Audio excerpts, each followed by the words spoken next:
qui ne s'arrêteront jamais, Inch'Allah, sauf si un mal irréparable nous touche.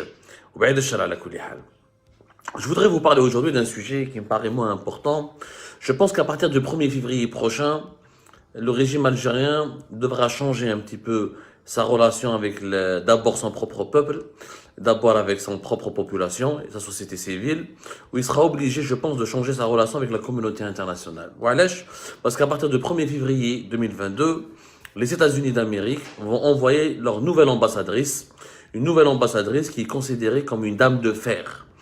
On va dire la dame de fer, je pense qu'elle va particulièrement bien emmerder les dirigeants algériens et elle va leur causer beaucoup de soucis parce que bien avant de venir en Algérie, cette dame, cette nouvelle ambassadrice, elle a annoncé la couleur, elle ne va pas garder sa langue dans sa poche où le profil Taha et son expérience indiquent clairement qu'elle va parler avec le régime algérien sur de nombreuses questions sensibles qui sont les droits de l'homme, le respect de la société civile, le respect des libertés publiques, et elle s'est déjà engagée à demander, à faire des pressions sur le régime algérien par rapport à ce dossier. La nouvelle ambassadrice des États-Unis s'appelle Elisabeth Moore Aubin. Aubin, bon en français, Aubin, je pense qu'en anglais on va dire. En français c'est Aubin, mais en anglais je pense c'est Aubin. Elisabeth Moore Aubin. Elle doit venir à partir du 1er février 2022. Cette nouvelle ambassadrice, elle est un petit peu spéciale, elle a un parcours très spécifique et sa nomination à Alger est un signal très fort adressé par l'administration de Joe Biden à Washington pour un message très fort pour le régime algérien. Et il y a clairement des pressions qui ont été décidées au niveau de Washington pour essayer d'encadrer le régime algérien. Je dirais peut-être pas de le rappeler à l'ordre, mais en tout cas de l'encadrer et de ne pas le laisser faire du n'importe quoi, parce que la situation en Algérie commence à devenir préoccupante, notamment après une année 2021 marquée par des tensions régionales, des problèmes de sécurité, des problèmes géopolitiques avec les voisins, le Maroc en grande partie, la crise libyenne, la crise du Sahel, l'Algérie qui est un pays pivot de l'Afrique du Nord.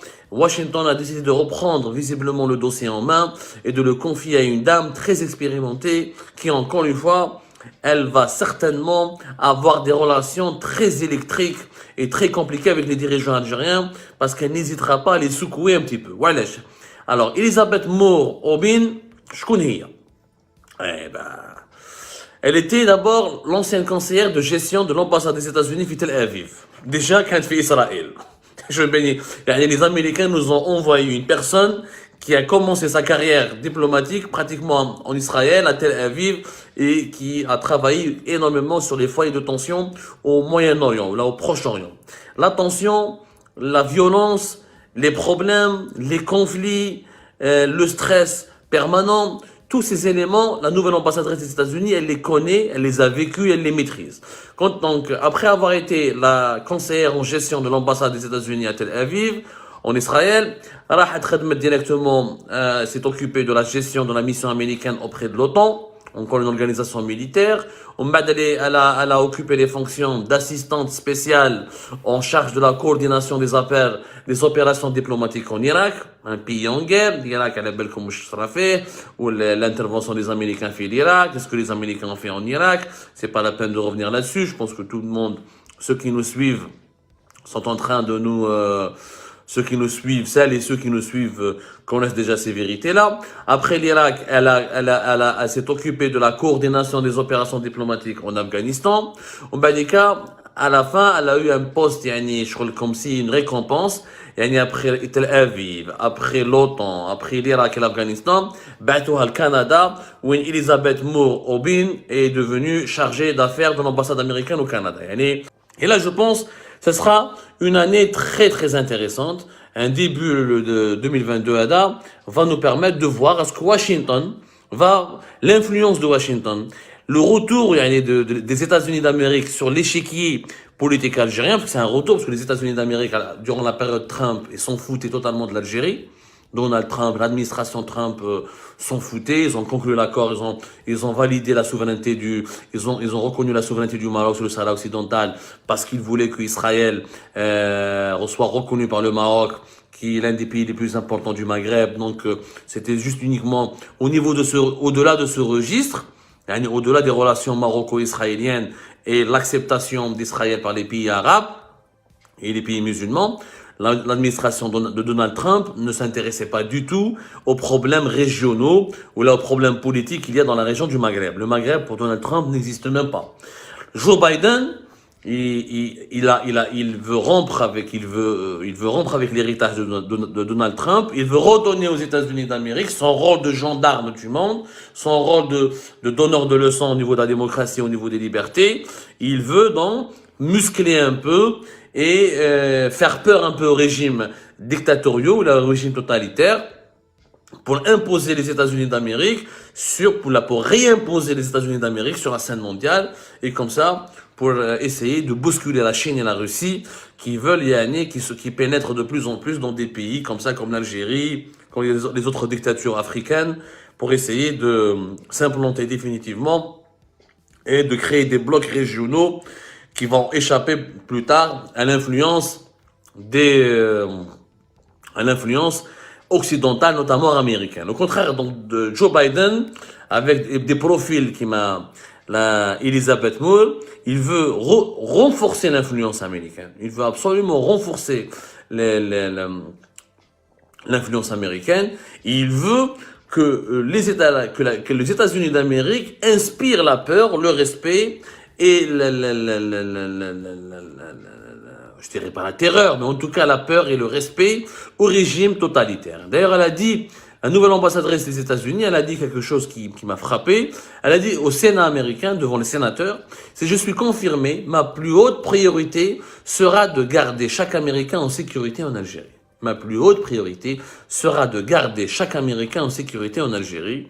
Donc, c'est dire que les États-Unis d'Amérique continuent de percevoir l'Algérie comme étant un pays qui risque de connaître des problèmes sécuritaires, des menaces terroristes, ou là, des crises d'insécurité. Et ça, c'est inquiétant.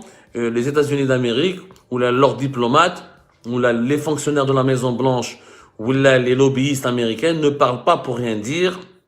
Généralement, qui a hadro, il s'appuie sur des documents, il s'appuie sur des évaluations, il s'appuie sur des rapports, il s'appuie sur des données. La sécurité en Algérie préoccupe énormément les États-Unis. Et ça, c'est inquiétant. Je pense, à mon humble avis,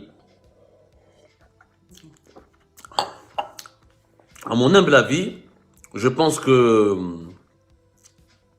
l'administration américaine a des rapports bien fouillés, ou il a des informations qu'elle a bien récoltées, ou il a des informations recoupées, qui indiqueraient qu'il y a une possibilité qu'un scénario de violence en Algérie serait possible. Qu'il est probable, en tout cas. Voilà, qu'il est probable que le régime algérien qui donne l'impression qu'il domine totalement le champ politique, qu'il domine totalement son peuple, cette impression n'est pas véridique à 100%, et qui ne serait pas capable de perdurer le statu quo pendant encore longtemps. Et ça peut éclater à n'importe quel moment. Et quand je dis ça peut éclater, il peut y avoir des émeutes, il peut y avoir des manifestations qui seraient réprimées dans le sang, il peut y avoir un enchevêtrement entre les problèmes régionaux algériens, les problèmes algériens et les problèmes régionaux, avec tout ce qui se passe au Sahel, avec tout ce qui se passe en Libye. La situation d'Algérie est très fragile. Les Américains le perçoivent ainsi. L'Algérie est perçue par la Maison-Blanche comme un pays fragile, comme une dictature, c'est sûr, un pays fragile, comme un pays qui pourrait sombrer dans l'insécurité, comme un pays qui pourrait menacer la stabilité de la région.